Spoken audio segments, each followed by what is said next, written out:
Assalamualaikum warahmatullahi wabarakatuh.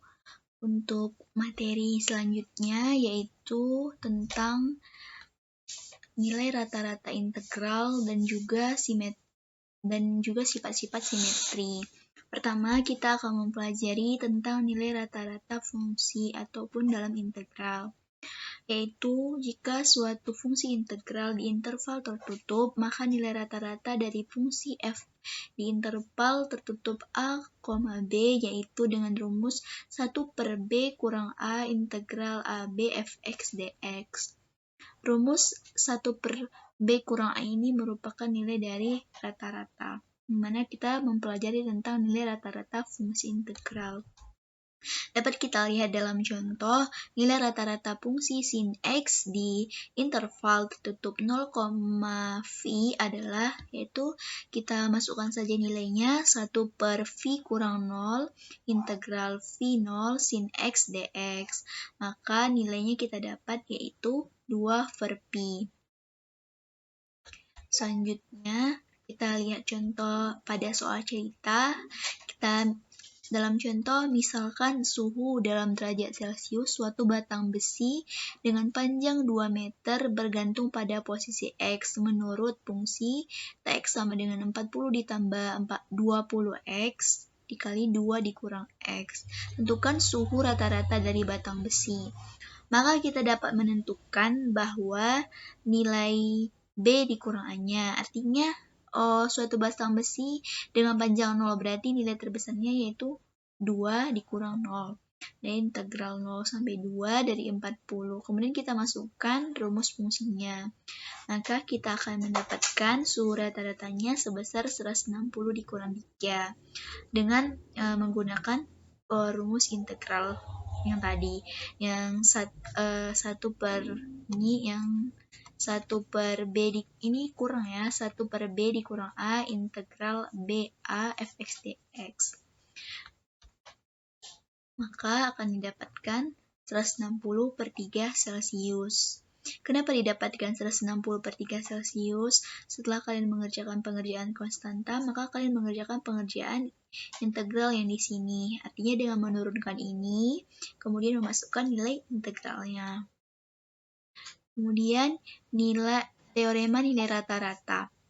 Yang tadi kan teorema nilai rata-rata untuk fungsi integral. Yang ini untuk integral apabila ada bilangan C di antara interval A dan B tersebut. Maka kita dapat menggunakan fungsi C sama dengan 1/b dikurang A integral AB ft dt. Dengan contoh, misalnya dalam soal cerita kita lihat grafiknya bahwa misalkan suhu dalam derajat Celcius suatu batang besi dengan panjang 2 meter bergantung pada posisi X. Menurut fungsi Tx sama dengan 40 ditambah 20X dikali 2 dikurang X. Seperti soal yang tadi ya, ini soalnya di titik mana suhunya sama dengan suhu rata-rata batang besi tersebut. Tadi kita udah mencari suhu rata-ratanya itu 160/3 Celcius. Maka dengan teorema nilai rata-rata integral, maka kita akan menentukan C1-nya sama dengan 1 dikurang akar 3/3. Yaitu ini, dengan melihat grafik ini. Dan juga C2-nya sama dengan 1 ditambah akar pangkat 3/3. Yaitu plus minus dari C1 C2. Kemudian kita dapat memastikan bahwa nilai tersebut merupakan sama dengan 160/3. Selanjutnya, masuk ke teorema simetris. Kalian memahami ini pelan-pelan aja ya, soalnya ini memang udah masuk ke teorema yang agak sulit. Karena teorema nilai tengah kalkulus ini biasanya penggunaannya banyak di grafik. Selanjutnya teorema simetris, yaitu jika f adalah fungsi genap dan jika f adalah fungsi ganjil. Bagaimana jika f adalah fungsi genap? Yaitu integral min a menuju a fx dx sama dengan 2 0 dan 0 a fx dx. Kemudian untuk fungsi ganjil, maka min A dan A fx dx sama dengan 0.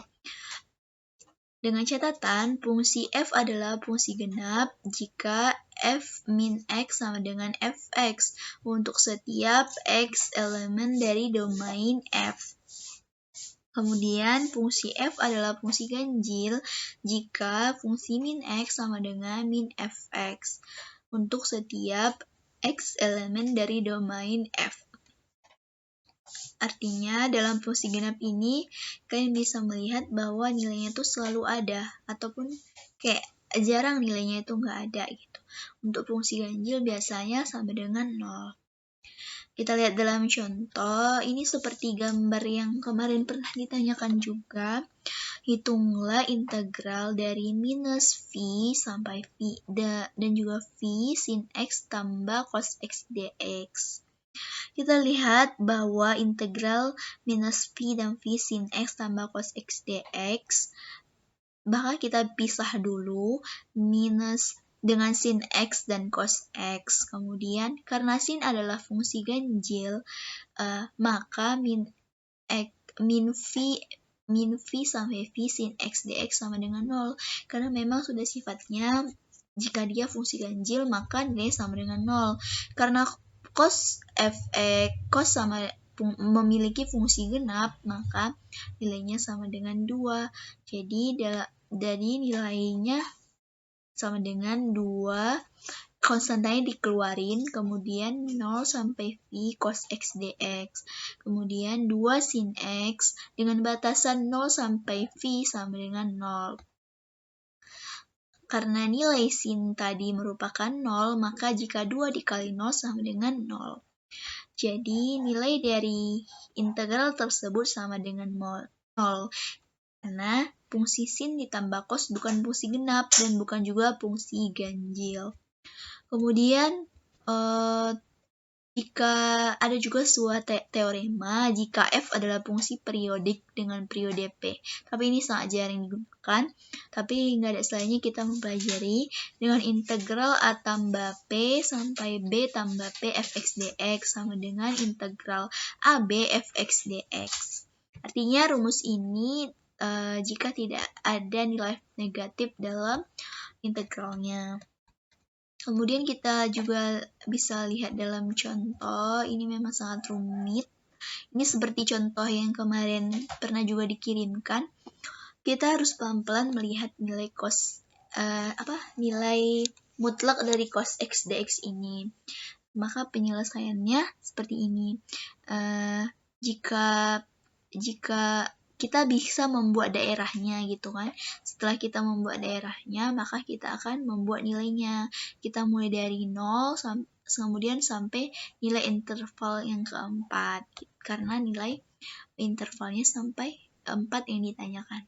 Kemudian kita pecahkan, kita masukkan nilainya sehingga nilainya semua sama dengan nilai interval integralnya 0 sampai v. Kemudian maka kita bisa membuat nilainya karena ini udah 4 yang sama berarti 4 dikali integral tersebut. Kemudian nilai integral yang ini kita pisah karena dia merupakan nilai mutlak, maka ada yang positif dan ada yang negatif. Maka kita masukkan nilainya, kemudian nilainya tadi dalam interval ada yang 1 dan 0. Kemudian kita dapatkan hasilnya.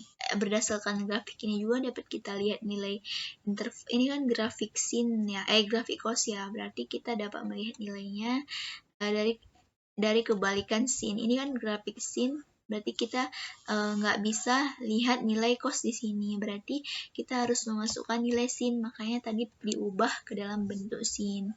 Dengan hasilnya sama dengan 8. Ini juga ada latihan mandiri. Kalau kalian mau coba-coba, boleh. Untuk soalnya, kalian bisa lihat di sini. Kemudian kalau kalian ada yang kurang paham, boleh ditanyakan juga ke grup.